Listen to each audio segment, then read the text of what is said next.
strike into the crowd. வணக்கம் நண்பர்களே, welcome to my channel CCF உங்கள் cricket with mister cocktail furious. இப்போ நம்ம டிஸ்கஸ் பண்ண போற topic New Zealand versus Sri Lanka third ODI at Auckland நடந்து முடிஞ்சிருச்சு. இந்த ஒரு பர்டிகுலர் ஓடிஐல, அதாவது இந்த ஒரு டெட் ரப்பர் மேட்ச்ல ஸ்ரீலங்கா 140 ரன்ஸ் வித்தியாசத்துல வின் பண்ணியிருக்காங்கன்னா பாத்துக்கோங்க. எஸ், சீரிஸ் தோத்துட்டாங்க, பட் ஸ்டில் இந்த ஒரு பர்டிகுலர் மேட்ச்ல வந்து பாத்தீங்கன்னா ஸ்ரீலங்கா லிட்ரலி நியூசிலாண்டை டாமினேட் பண்ணிட்டாங்க.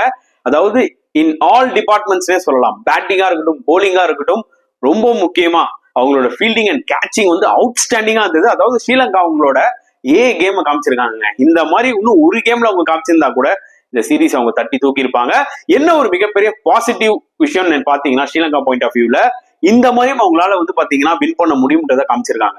ஓகே, நல்லா ஞாபகம் வச்சுக்கோங்க. என்னதான் அவங்க T20 சீரிஸ் வந்து 2-1 தோத்தாலும் சரி, ODI சீரிஸ் 2-1 தோத்தாலும் சரி, பட் இந்த டீம் கிட்ட வந்து பாத்தீங்கன்னா நிறைய அந்த சரக்கு இருக்குன்னு, அந்த டேலண்ட் அதிகமா இருக்கு.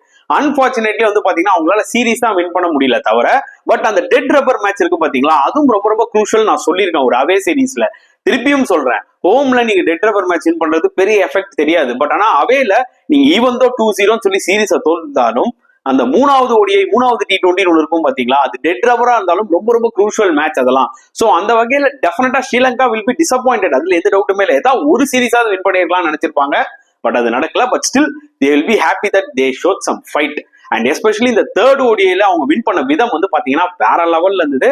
ஃபயரா விளாண்டாங்க ஆக்சுவலா, to be very honest. And ஸ்ரீலங்காவோட ஃபாஸ்ட் போலிங் வாஸ் ஃபேண்டாஸ்டிக்குங்க. ஏன்னா அவங்க வந்து ஸ்பின்னர்ஸை நம்பி தான் ஆக்சுவலா இருக்கிறாங்க, அதுல எந்த டவுட்டுமே இல்லை. பட் ஸ்டில் அசிதா பெர்னாண்டோலாம் வந்து ஒரு மிகப்பெரிய ரெவலேஷன் ஆக்சுவலா ஃபார் ஸ்ரீலங்கா. அந்த ஸ்ரீலங்கன் பிரீமியர் லீக்ல இருந்து நான் பாக்குறேன், அவர் அவ்வளவு இம்ப்ரூவ் ஆயிட்டாரு.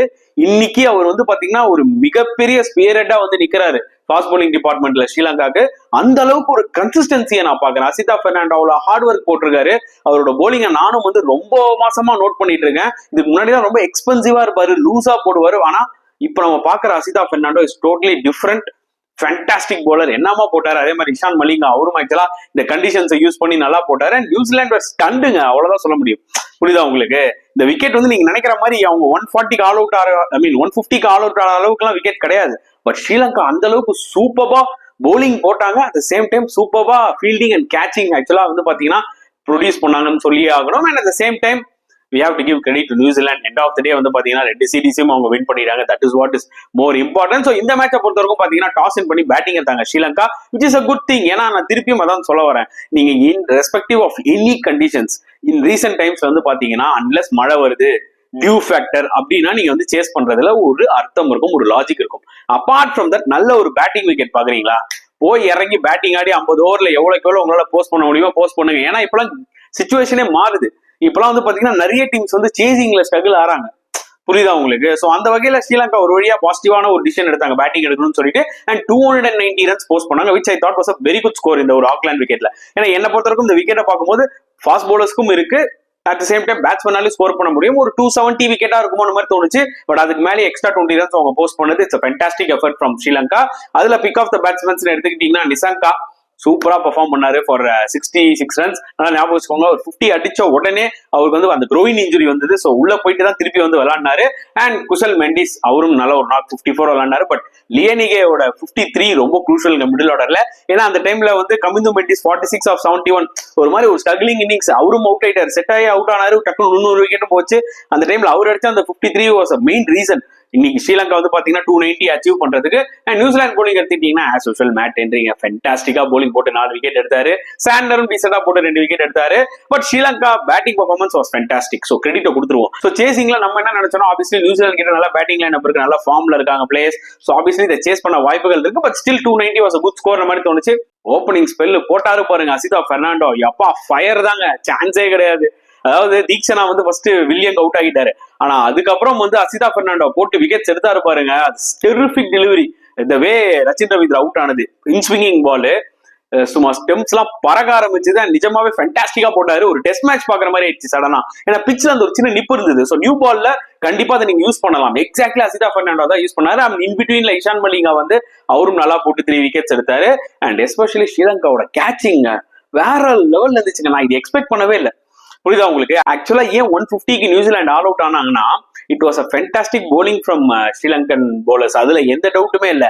ஆனா ஈக்குவலா நம்ம வந்து பாத்தீங்கன்னா அவங்களோட ஃபீல்டிங் அண்ட் கேட்சிங்க்கு நம்ம கிரெடிட் கொடுக்கணும். அந்த அளவுக்கு டஃப்பான கேச்சஸ் எல்லாம் எடுத்தாங்க.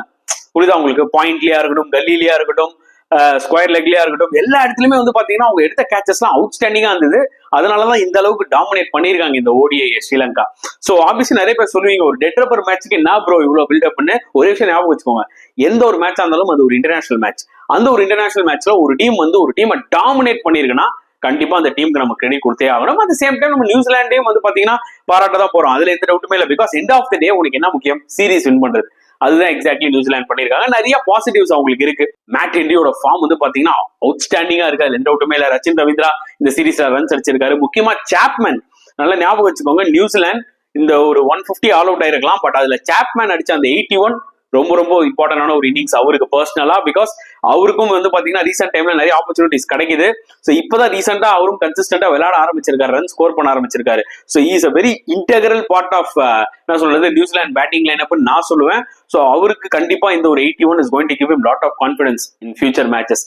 அதுல எந்த டவுட்டுமே கிடையாது. அண்ட் ஆப்வியஸ்லி சாண்டர் அஸ் கேப்டனா வந்து பாத்தீங்கன்னா சூப்பரா அஸ் போலராவும் பெர்ஃபார்ம் பண்ணிருக்காரு, கேப்டனாவும் ரொம்ப அஸ்டியூட்டா இருந்திருக்காரு. So he will be very happy winning both the series. அதுல எந்த டவுட்டுமே இல்லை. So credit to New Zealand for winning the series both T20 and ODI. ஒரு பக்கம் ஸ்ரீலங்காவுக்கும் சின்னதா ஒரு கிரெடிட் கொடுப்போமே, ஒயிட் வாஷ் ஆகாம அந்த ஒரு டெட் ரப்பர் மேட்சஸ் எல்லாம் வின் பண்ணாங்கல்ல. ஸோ ஓவரால் வந்து பாத்தீங்கன்னா இந்த குவாலிட்டி ஆஃப் சீரிஸ் வந்து பார்க்கும்போது எனக்கு ரொம்ப பிடிச்சிருந்தது. அதுல எந்த டவுட்டுமே இல்லை. ஸோ நீங்க என்ன ஃபீல் பண்றீங்க இந்த தேர்ட் ODI பத்தி? அட் சேம் டைம் இந்த overall Sri Lanka tour of New Zealand series பத்தி என்ன ஃபீல் பண்றீங்களோ மறக்காம கமெண்ட் செக்ஷன்ல போட்டுருங்க. இந்த வீடியோ பிடிச்சிருந்தா லைக் பண்ணுங்க, ஷேர் பண்ணுங்க, முடிஞ்சா சப்ஸ்கிரைப் பண்ணுங்க. ஸோ நெக்ஸ்ட் வீடியோல பார்க்கலாம் ஃப்ரெண்ட்ஸ். அன்டில் தென் பாய்.